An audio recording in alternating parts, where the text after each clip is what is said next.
Vasudevaya. Om Namo Bhagavate Vasudevaya.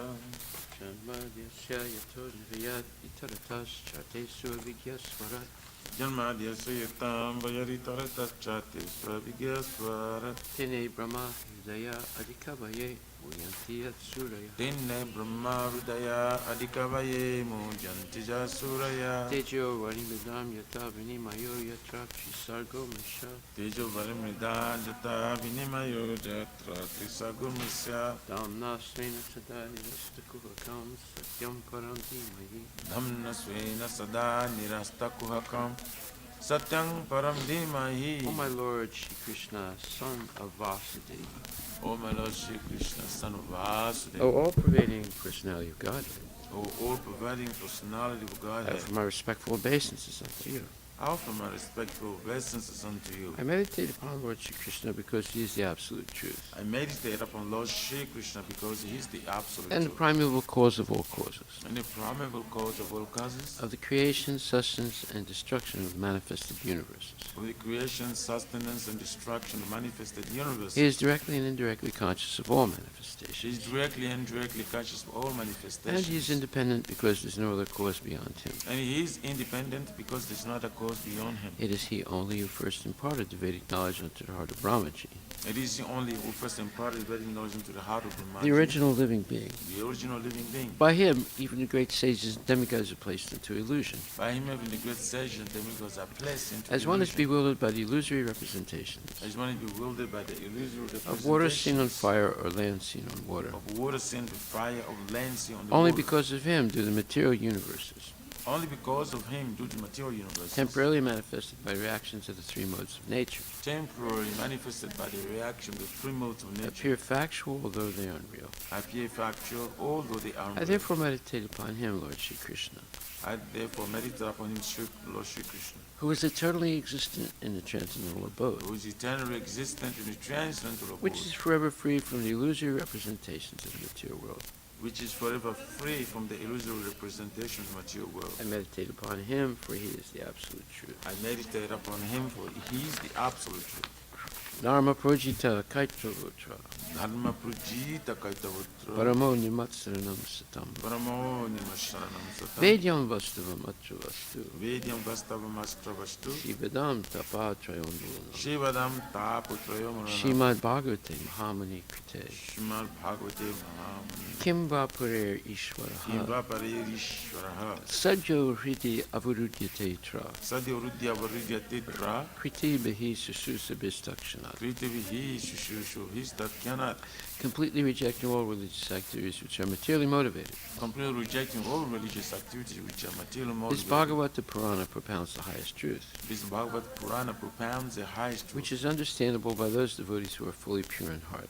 Is understandable by those who are fully pure in heart. The highest truth is reality distinguished from illusion for the welfare of all. The highest truth, the reality distinguished from illusion for the welfare of all. Such truth uproots the threefold miseries. Such a truth uproots the threefold This miseries. beautiful Bhagavatam compiled by the great sage Vyasadeva in his maturity This beautiful Bhagavatam compiled by the great sage Vyasadeva is maturity. is sufficient in itself for God realization. It's sufficient itself for God realization. What is the need of any other scripture? What is the need of the other scripture? As soon as one attentively and submissively hears the message of Bhagavatam, As soon as one attentively and submissively hears the message of by Bhagavatam, this culture of knowledge, by this culture of the knowledge, Supreme Lord is established within his heart. the Supreme Lord is established within his heart. Nigama kalpataror galitam phalam, Nigama kalpataror galitam phalam, sukhamukad amrita dravya samyatam, Sukamukhadamrita Drava Sangitam, pipata Bhagavatam rasamalayam, Dibata Bhagavatam Rasamalaya, mohor aho raska bhuvi bhavakaha. Muraho Rasika Bhuvibhavako. O expert and thoughtful men, relish Srimad Bhagavatam,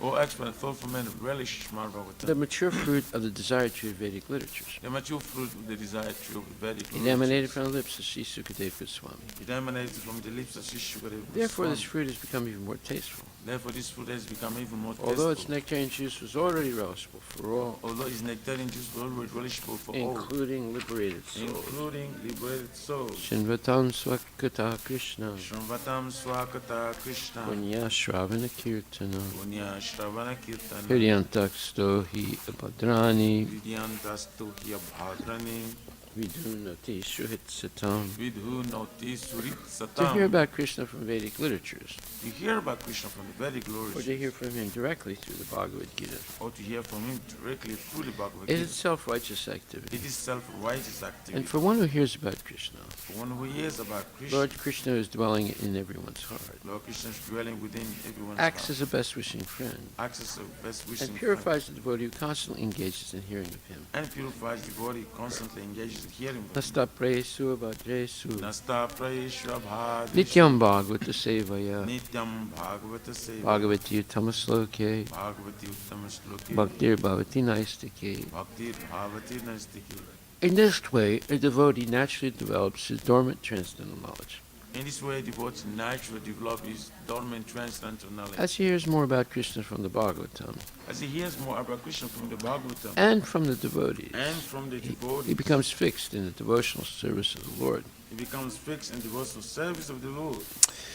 Tadarajastamo bhava Tadarajastamo bhava Kamalobhadayasche Kamalobhadaya Cheta etarinavidam Cheta Iteranavidam Stitvam Sattve Prasidati. Sitam Sattve Prasidati. By a development of devotional service, By development of devotional service, by development of devotional service, one becomes freed from the modes of passion and ignorance.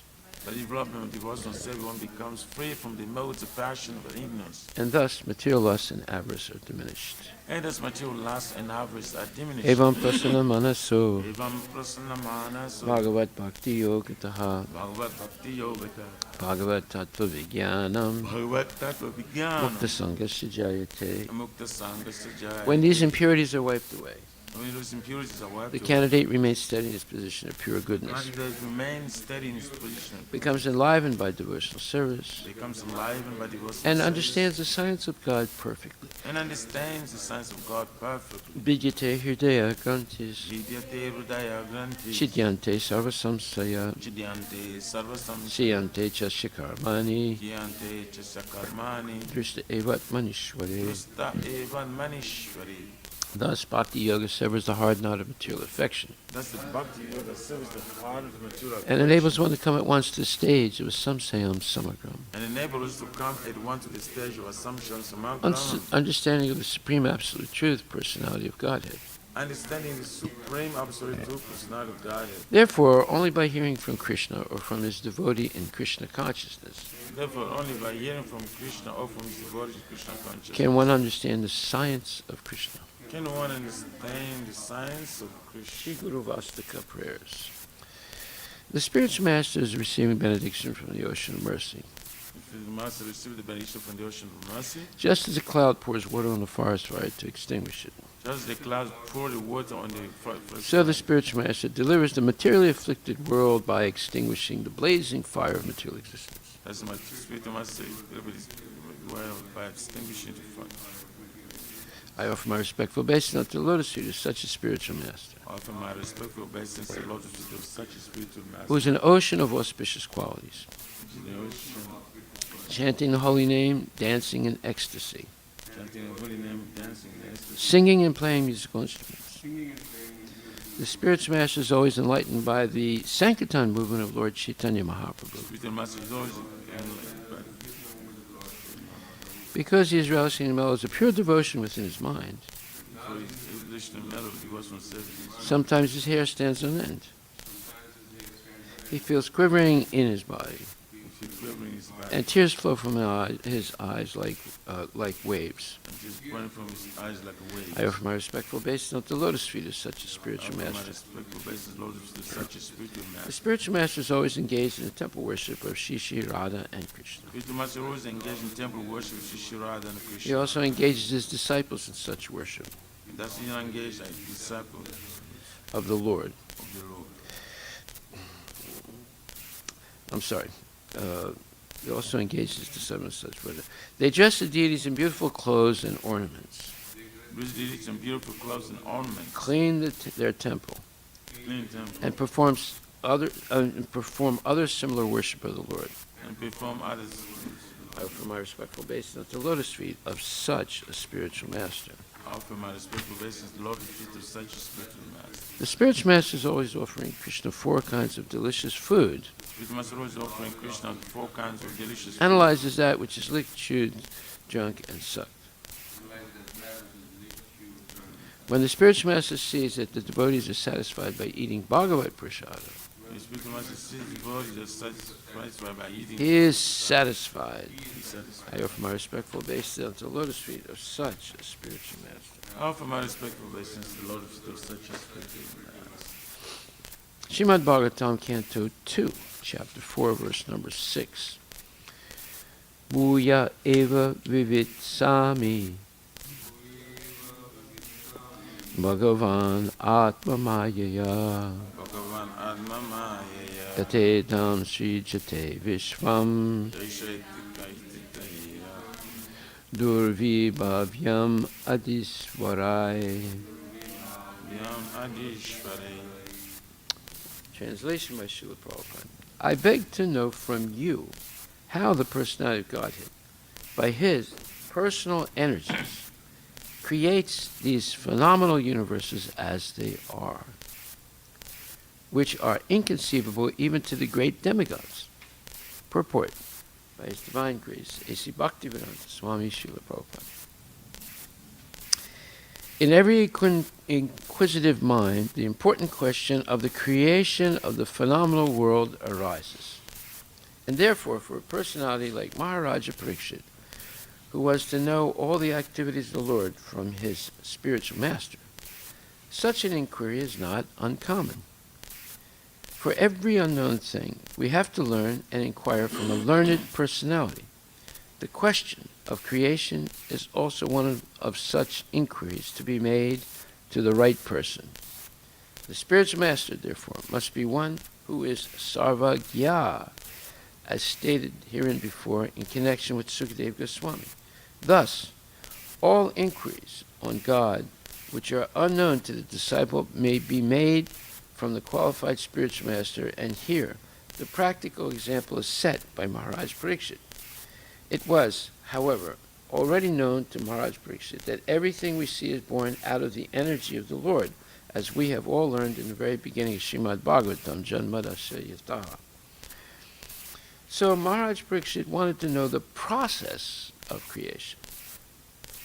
The origin of creation was known to him, otherwise he would not have inquired how the personality of Godhead, by his different energies, creates this phenomenal world. The common man also knows that the creation is made by some creator and is not created automatically. We have no experience in the practical world that a thing is created automatically. Foolish people say that the creative energy is independent and acts automatically as electrical energy works. But the intelligent man knows that even the electrical energy is generated by an expert engineer in the localized powerhouse, and thus the energy is distributed everywhere under the resident engineer's supervision. The Lord's supervision in connection with creation is mentioned even in the Bhagavad Gita 9.10. Maya dakshina pakati surite characharam etananena konteya jagat viparivartate. And it is clearly said there that material energy is a manifestation of one of many such energies of the Supreme. Parashav Shakti Vividaya Vashriyate. An inexperienced boy may be struck with wonder by seeing the impersonal actions of electronics or many other wonderful things conducted by electrical energy. But an experienced man knows that behind the action is a living man who creates such energy. Similarly, the so-called scholars and philosophers of the world may, by mental speculation, present so many utopian theories about the impersonal creation of the universe, but an intelligent devotee of the Lord, by studying the Bhagavad Gita, can know that behind the creation is the hand of the Supreme Lord. Just as in the generating electrical powerhouse, there is a resident engineer. The research scholar finds out the cause and the effect of everything.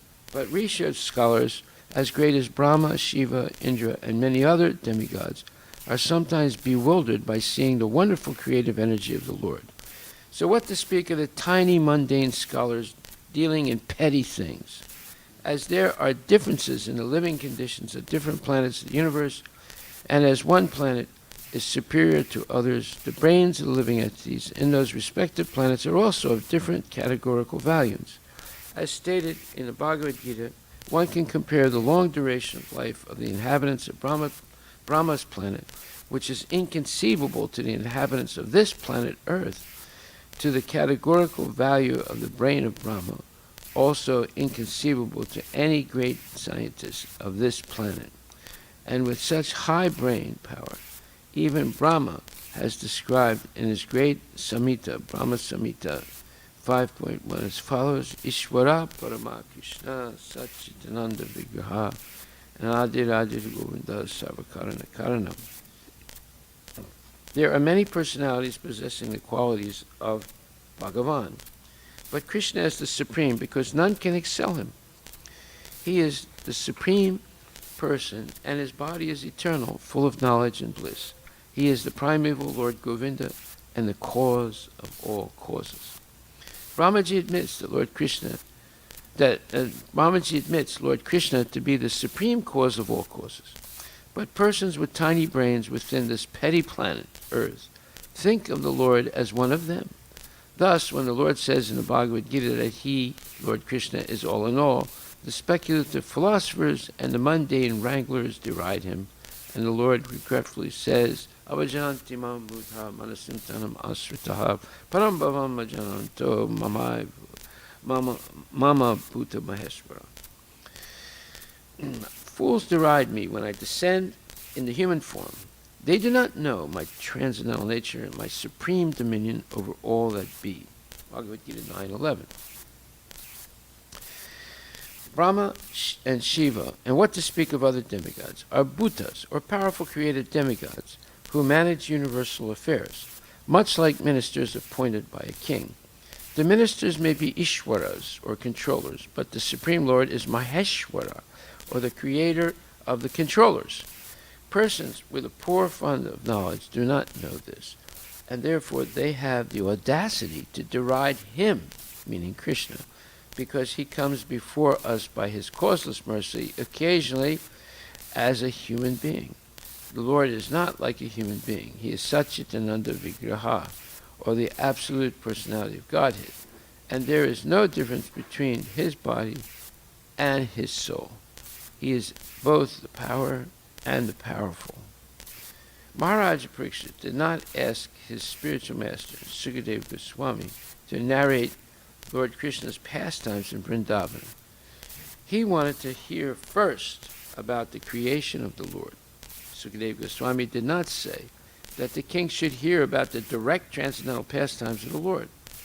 The time was very short, and naturally Sukadeva Goswami could have gone directly to the 10th canto to make a shortcut of the whole thing, as generally done by the professional reciters.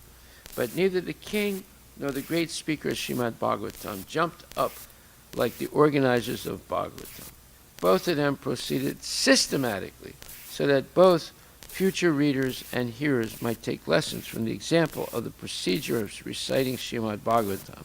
Those who are in control of the external energy of the Lord, or in other words, those who are in the material world, must first of all know the external energy of the Lord, how the external energy of the Lord is working under the direction of the Supreme Personality, and afterwards one may try to enter into the activities of his internal energy.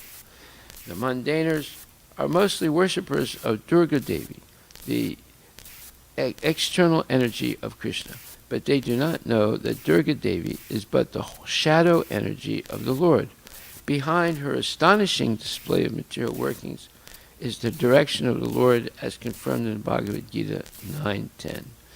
The Brahma Samhita affirms that Durga Shakti is working by the direction of Govinda, and without his sanction, the powerful Durga Shakti cannot move even a blade of grass. Therefore, the neophyte devotee, instead of jumping at once to the platform of transcendental pastimes presented by the internal energy of the Lord, may know how great the Supreme Lord is by inquiring about the process of his creative energy. In the Chaitanya Charitamrita also, descriptions of the creative energy and the Lord's hand in it are explained. And the author of Chaitanya Charitamrita has warned the neophyte devotees to be seriously on guard against the pitfall of neglecting knowledge about Krishna in regard to how great he is. Only when one knows Lord Krishna's greatness can one fully put one's unflinching faith in him. Otherwise, like the common man, even the great leaders of men will mistake Lord Krishna for one of the many demigods, or a historical personality, or a myth only. The transcendental pastimes of the Lord in Vrindavana, or even at Dwarka, are relishable for persons who have already qualified themselves in advanced spiritual techniques, and the common man may be able to attain such a plane by the gradual process of service and inquiries, as we shall see in the behavior of Maharaja Parikshit. Srila Prabhupada Patita Pavani Ki Jai. So this purport and verse are extremely important for us because we're trying to follow what it says. That is, we are proceeding in a systematic way, and this is the way to, or the procedure of reciting Srimad Bhagvatam. It goes from the beginning through all the 9 cantos before we hear the 10th canto.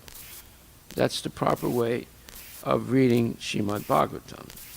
It's systematic, it's slow, it's methodical, and it gives us a chance to fully, to understand up to our limit the workings of Krishna's external energy before we try and understand the workings of Krishna's internal energy. We are marginal, so we need to know both, because otherwise we become duped or fooled or misled by modern education and by all the speculators to think that there's only external energy. There's nothing, the internal energy doesn't exist. That, of course, is nonsense. So, basically, Maharaj Parikshit understands, because he saw Krishna even in the womb of his mother, and and Parikshit means he's an examiner. He's after his birth, he was always trying to see Krishna and to examine things to see if he could see Krishna. So he knew that Krishna is the origin of everything, but he didn't know how. So now because he's in front of a bona fide spiritual master, because he's going to die in a few days. He only has 7 days left. So it's a short period of time, but he wants to systematically hear Srimad Bhagavatam, which is a process of questions and answers. And tatvidi paripatena paripasatena sevaya pajaksamite jnanam jnaninas tattvadarshanaha. In order to ask such questions, there has to be submissiveness and asking significant questions, and of course, offering service. So now we're learning how to become Krishna conscious. This whole history of the Bhagavatam is a treatise how to become Krishna conscious, and it's a slow, gradual procedure. We should not jump like a kangaroo to Krishna's intimate transcendental pastimes, because we will become a joke, a travesty, a nonsense by doing that. But of course, the people do that in India, thinking that they can make quick advancement and become some kind of a pundit overnight. But that is all a pipe dream. It's all nonsense. So, the workings of the material nature is very important to understand. Otherwise, we become a victim. We self-victimize ourselves by accepting misleading concepts. So, therefore, the laws of nature are implacable. In other words, one cannot control them. We are completely controlled while in ignorance by the laws of material nature. So what are those laws? First of all, let's clear away the main misconceptions. Most people think, foolishly, that scientific advancement will help man to become immortal. Let's take that off the table completely, because it's not possible. When Krishna says, Mama Maya Duratyaya, this word Duratyaya in that verse, 7th chapter, 14th verse, is extremely important. Duratyaya means impossible. It is impossible to overcome the material nature by material means, because the material nature is not really material, it's spiritual. It's coming from Krishna. So you cannot use any material process to overcome material nature or control it. It'll never be completely controlled by human beings, because it's controlled by Krishna. And nothing happens automatically. So these are two major misconceptions. One, that by scientific advancement, eventually human beings will become immortal in the material body, in the material nature. Not possible. Two, that it's impossible to overcome the material nature by material means. So those are two major misconceptions. The idea that you can overcome or control material nature by material means, and that through scientific advancement, eventually human beings will become immortal in this body. Impossible, both of those. And this is why modern education is dangerous, misleading, and a killer of the soul. A killer of the soul, because it starves the soul. There's no such thing as Krishna Katha in the universities and the schools. There's Gramya Katha, all nonsense things about temporary material nature. So, but with the idea that man can actually control material nature, man can actually become immortal with different silly techniques like cryonics and nanotechnology, this thing and that thing, all silly ideas. And therefore, we'll take those two things off the table. So now, to understand how material nature is working, in material nature there are three modes of material nature. There's goodness, passion, and ignorance. Just like in the manufacturing of rope, you begin with 3 strings or threads, and you twist them. Then you take those 3 that are twisted, and you get get more threads, and then you twist that. In other words, 3 times 3 is 9. Then you take the 9 that are twisted, and you add another 3 to it, and now you have 3 times 3 times 3, 9, and 9 3 is 27. Now you have a sturdy rope that you can tie things with, and it's very hard to break that rope. Right? You might break it depending on what the original fibers were, but eventually the fibers become more and more advanced, and it's almost impossible to break the rope. Right? Even if you start with organic fibers, they make it so that it's almost impossible to break.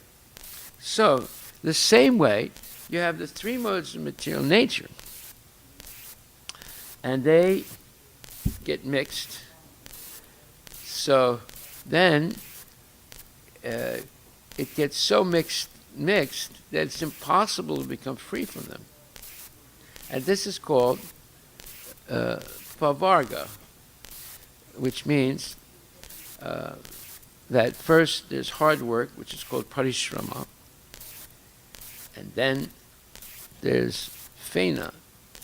One works so hard that they foam at the mouth. The mouth becomes dry, and then it's a little foam is produced. And then there's bandha. There's entanglement. See? So the three modes start mixing, and 3 becomes 9, becomes 27, becomes so many mutations and permutations. And now you have this impossible entanglement, bandha, right? And then there is bhaya, there's fear, because one is so entangled. So the first step, this hard labor,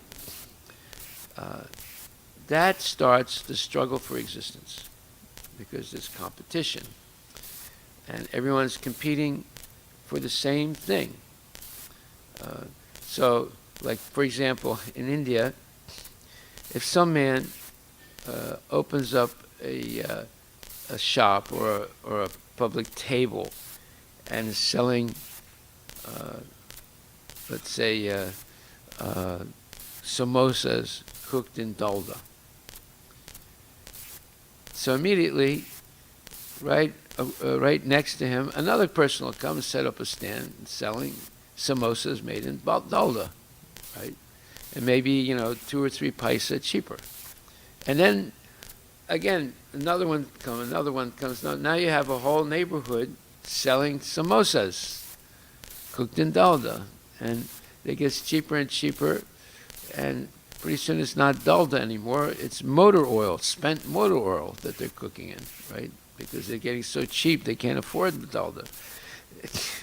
So this happens in India. Like, for example, I remember when I first went to Mayapur, in front of the Mayapur Chandra temple, there were no shops. There was just Mayapur temple. And then the next time I went, there were some shops in front of the temple. And then every time I go now, not only the shops have increased, but now they're no longer a little shanty shack. They're buildings, all made illegally, right across from the Mayapur temple, right? And many of them are selling the same things and competing with each other. But there's so many people coming that, everybody gets some business. So this is the permutations and combinations of the modes of material nature is such that all of a sudden there's 8,400,000 species. So the modes of material nature are called gunas, and guna means a rope. So what's a rope made of? You begin with 3 fibers, and you twist them, and then you add another 3 fibers, and you twist it. And you add another 3 fibers, you twist it. So these are the modes of material nature. They're entangling. First, it begins by hard work, which is a struggle, right? Waking up early, going to work, working hard, and sometimes after working 8 hours during the day, you come home, then you have some team in India, so you have to work another 6 hours into early hours of the morning the next day, and then you have just a few hours to sleep, and then you have to start all over again. See, I remember my father and mother, they had a grocery store. The work never stopped. After working a whole day, then my father had to go to what's called the wharf, the subji market, and buy subjis for the next day, and buy this and buy that. And he would be up all night long, and he'd come back and go to sleep maybe 4 o'clock in the morning, then wake up 7 o'clock and drink a lot of coffee and start all over again. And he drank at least 12 cups of coffee every day. and smoked at least 4 packs of cigarettes. And of course, he died of cancer. But all he was doing was working, and he would mix in some play also. So he would always stop on the way home from the wharf, like 2 or 3 o'clock in the morning, in an all-night cafe where there was gambling and prostitution also. So you put all that in the mix. He was hardly sleeping, hardly eating. Right? So how many years can you live like that? It's just living on coffee and cigarettes. So this is entanglement. This is the struggle for existence. And you work so hard, you foam at the mouth, and then there's entanglement where you can't get out of it. You get caught up in this horrible way of life where you're working hard all the time and you're exhausted and you're running here and running there, and there's no time for chanting Hare Krishna, there's no time for spiritual life. It's just all about making money and spending the money and eating and sleeping, mating and defending. So that's animal life. Now what happens if you have a human body and you waste your whole life like that? You have to go through the entire 8,400,000 species again before you come back to the human form of life. Can you imagine that? How horrible it is to waste a human life? And this is explained in a lecture that Prabhupada gave on the Ishopanishad. He says, unfortunately, people do not know these things. That is the pavarga. They're experiencing it, but they don't understand it, right?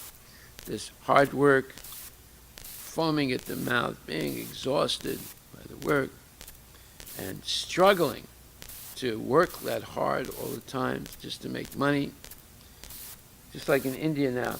Even though there's COVID, the poor people have to still work because they don't have bank accounts, big bank accounts and savings, right? And because of that, they get the COVID. And they don't have the money to get the oxygen tank and this thing and that thing. And then they die. You just see how horrible that situation is for the poor people in India, right? Because they can't stop working, otherwise the family can't eat. So all this is the struggle for existence.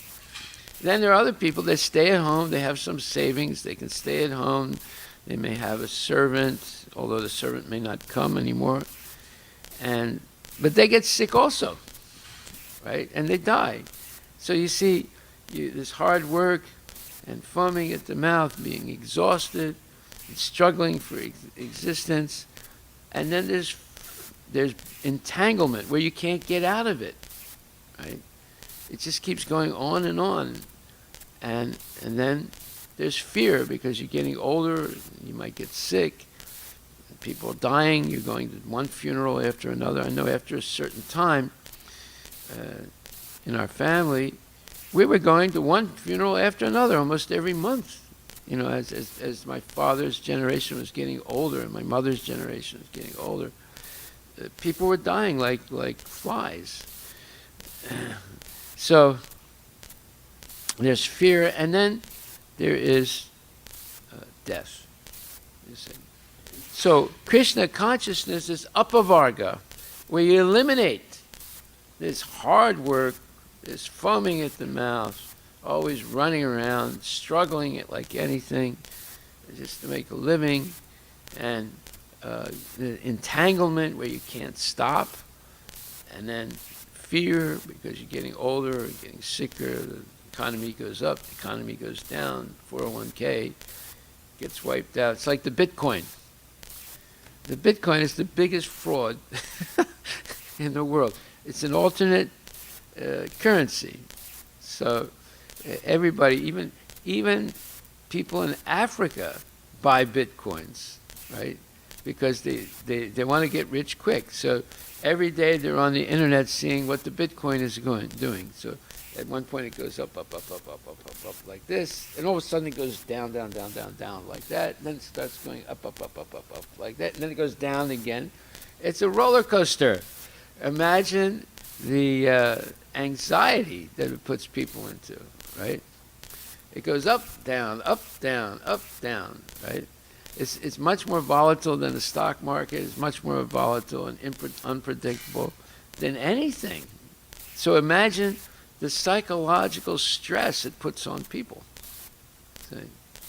It keeps going up and up and up, and it builds up their ego and all their aspirations, and now they're rich and bitcoins. All of a sudden, it goes down.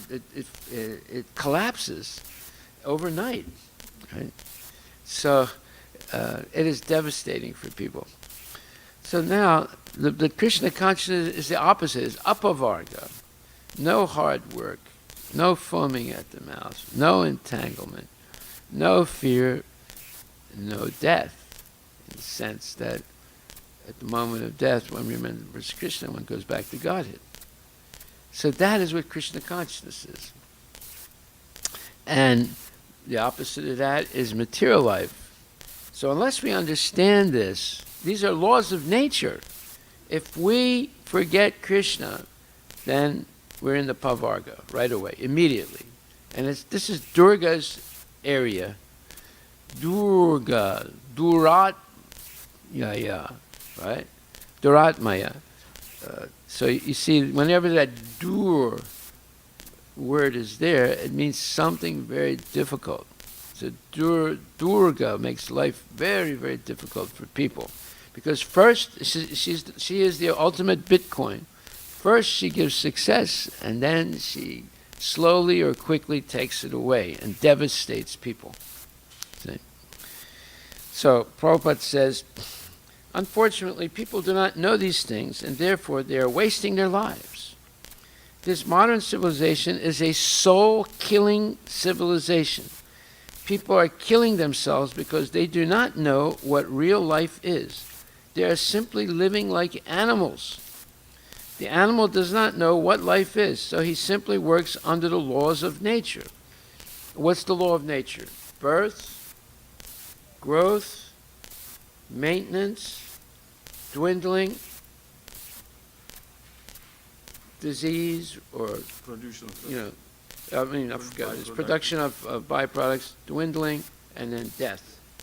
So that is what material life is, and that's the law of nature. Everyone goes through it. You cannot stop it. That's what the scientists are saying. The philosophers, we can stop it. Just give us a little bit more time. It's all nonsense. It's foolishness. It's craziness. It's meant to mislead people. And people are falling for it every day. They keep putting their faith in this nonsense thing that's impossible to achieve. Krishna says, Duratyaya, it's impossible. Right? They are simply living like animals. The animal does not know what life is, so he simply works under the laws of nature, undergoing gradual evolution. But when you get this human form of life, you have a responsibility to live in a different way.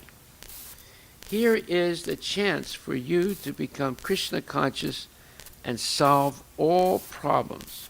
But if you don't, if you continue to act like animals, you will again have to enter the cycle of birth and death and transmigrate through 8,400,000 species of life. There it is. Prabhupada is saying it.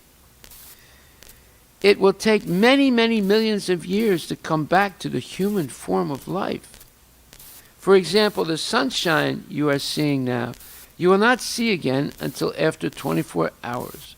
Everything in nature moves in cycles.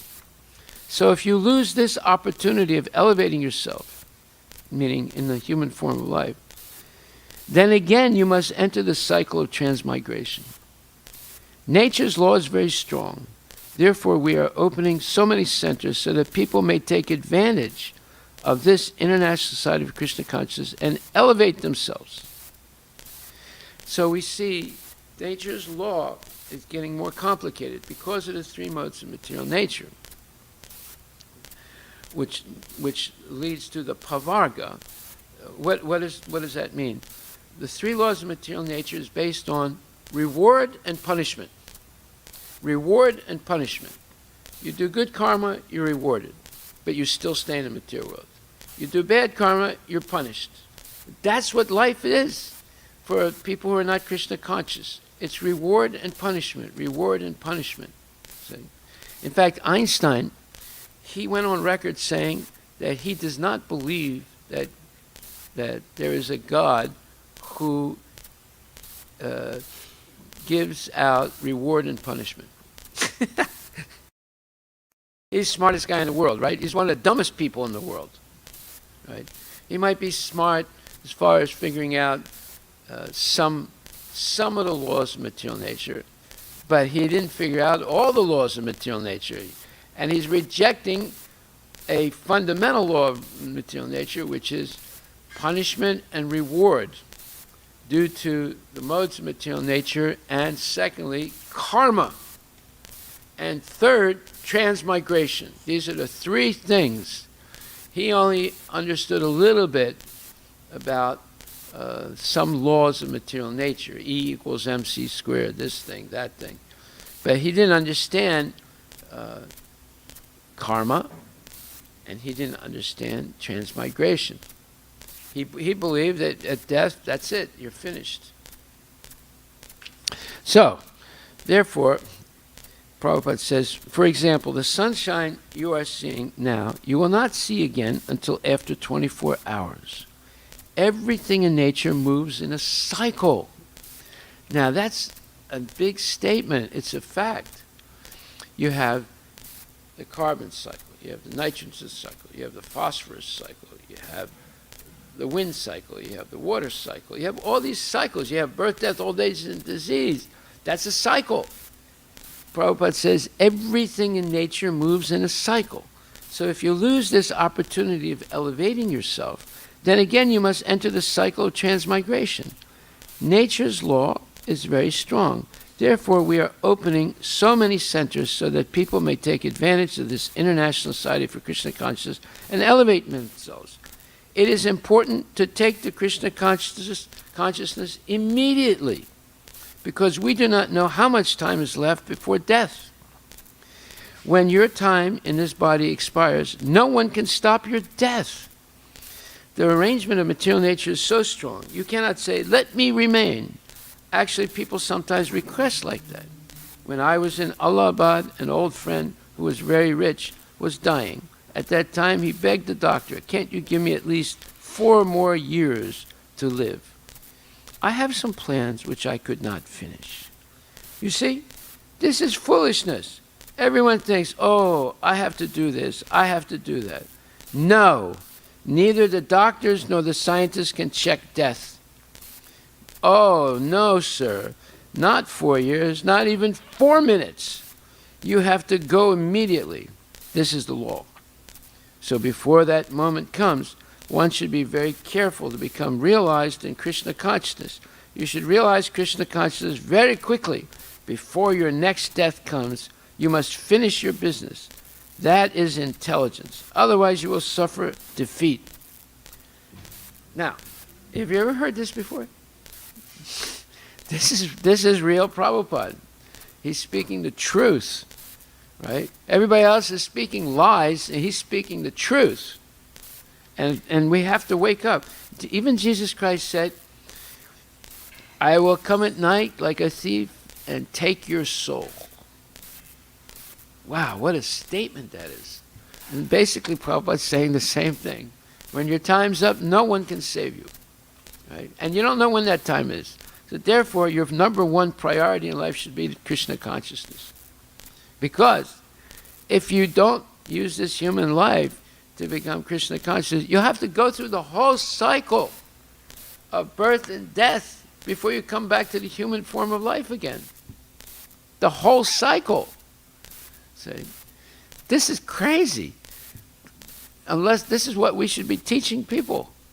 This is what you should teach kids. We should teach ourselves first. We should understand this is the reality. So, these 2 verses are very important. Maya dakshina prakriti suyate sat charachana etananena konteya jagat viparivartate. 9th chapter, verse number 10. It says that this material nature is under the control of Krishna. Not under the control of the scientists or the philosophers. They're all fools. They're all nonsense. This material nature, which is one of my energies, is working under my direction, and it's only one of Krishna's energies. They say it's the only energy, material nature, and that there's no God, and it's working on its own way automatically. This is complete craziness. Nothing works on its own. Nothing material works by itself. And Prabhupada explains that also in depth. He says,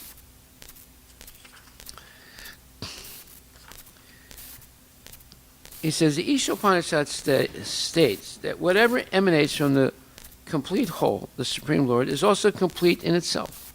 Therefore, if you want to take advantage of your life and become Krishna conscious, there is complete facility.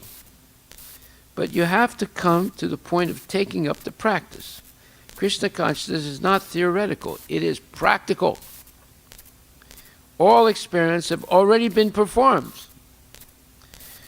So, as indicated in the Ishopanishad, there's a complete facility for the small complete units, ourselves, to realize the supreme complete, Krishna. We are complete units, but we are small. For example, in a big machine, there is a small screw, and the perfection of that small screw is to be fitted in its proper place. Then it has value. But if it becomes unscrewed from the machine and falls down on the floor, it has no value. Similarly, we are perfect as long as we are attached to Krishna. Otherwise, we are useless. To realize the complete means to realize what our relationship is with the complete. And all forms of incompleteness are experienced only on account of incomplete knowledge of the complete.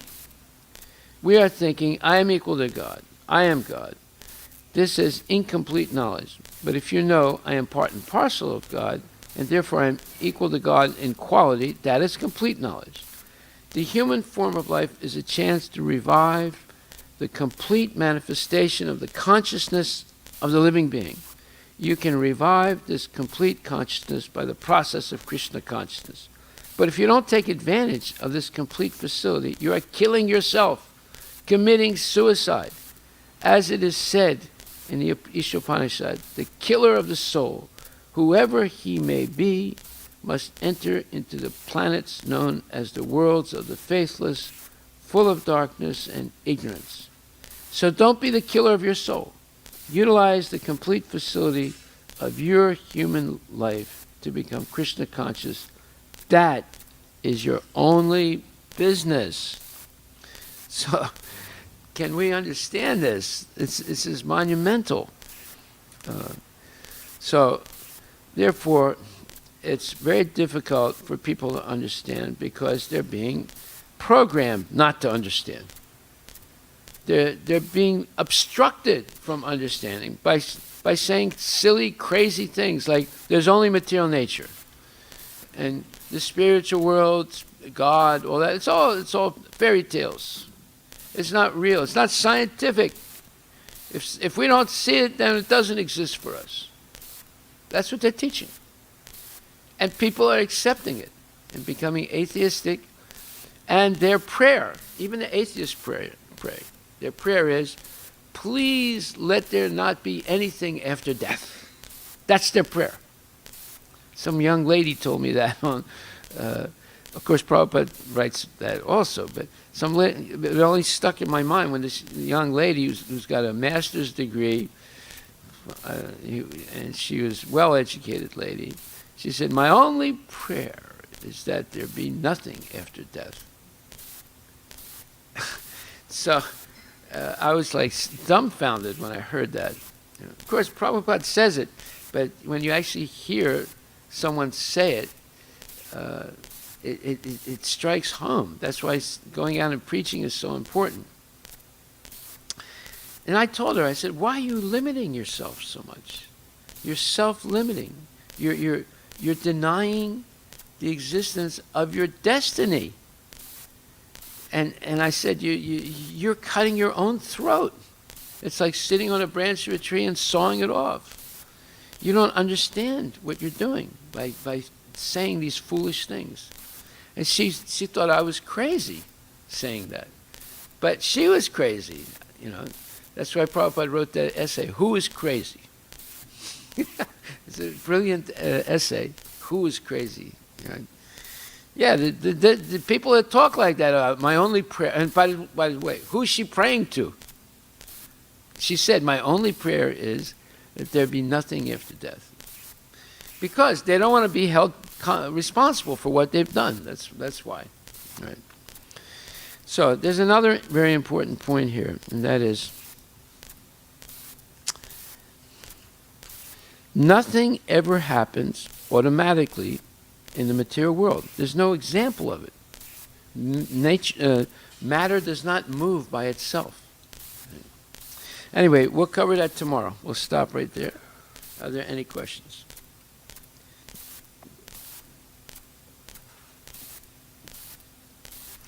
So this is on pages 1, 2, and 3, 1, 2, 3, and 4 of the Laws of Nature. It's actually taken from a lecture on the Ishopanishad by Srila Prabhupada. Not the Ishopanishad itself, but a lecture on the Ishopanishad.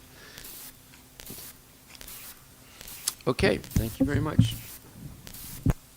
All glories to Srila Prabhupada ki jai.